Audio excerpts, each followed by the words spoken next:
Kwa majina naitwa Samuel Wasike, mkazi wa Bungoma, Kanduyi Constituency, County Bungoma. Mimi kama msimamizi wa mawe hapa Bungoma, Kanduyi kwa affordable houses za Bungoma, huwa naajiri kama block moja inachukua watu 50, ingine inachukua watu 50. Sasa kwa jumla kwa siku na kuanga na watu 100. Kama hii project ijakuja, ilikuwa unaweza pata kwa mwezi kazi mara moja, hata kwa mwaka unaweza enda mara ngapi hivi, kama miezi 2 kwa miezi 12. Ilikuwa kupata kazi ya mjengo ni ngumu kufata consecutively, leo kesho leo uko. Kwa hiyo ilikuwa ni ngumu, lakini nashukuru Mwenyezi Mungu wakati rais alisindua mradi wa new affordable house na kujenga masoko.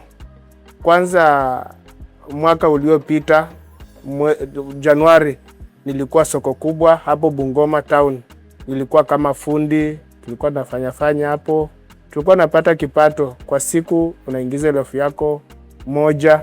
Ilikuwa kila wiki unapata mapato yako ya kazi.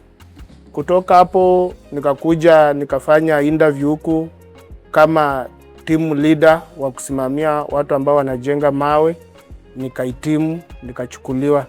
So kuanzia mwaka uliopita mwezi wa 5 nimekuwa hapa, hakuna siku tumewahi kosa kazi. Kumaanisha hakuna siku nimewahi kosa kuingiza siku. Mpaka wa leo vile tumesimama hivi nimekuwa nikiingiza.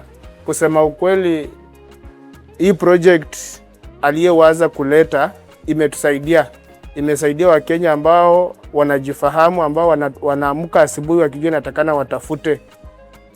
Kwa sababu kwangu binafsi niko na mtoto mmoja na mke, imetusaidia katika kimaisha, si vile tulikuwa mwanzo.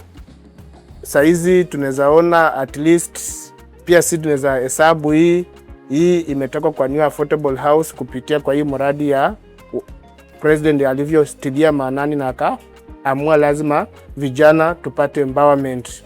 President aliwaza na alifanya jambo la muhimu sana kuleta new affordable houses ili sisi vijana tukaweze kukuja kufanya hii kazi. Kwa vijana ambao wanajua kwamba inatakana wajitume, wamefaidika kupitia kwa hizi nyumba za affordable houses. Wengi umeona hata ndoa yao imesimama kwa sababu ukikosa pesa hautakuwa na mke. Wengi familia zao zimesimama kwa ajili ya hii affordable houses. Kama mimi mwenyewe, hata mandugu zangu wamepata mapato, nikipata kidogo naweza saidia mama yangu pata ako hai kupitia kwa hii new affordable houses.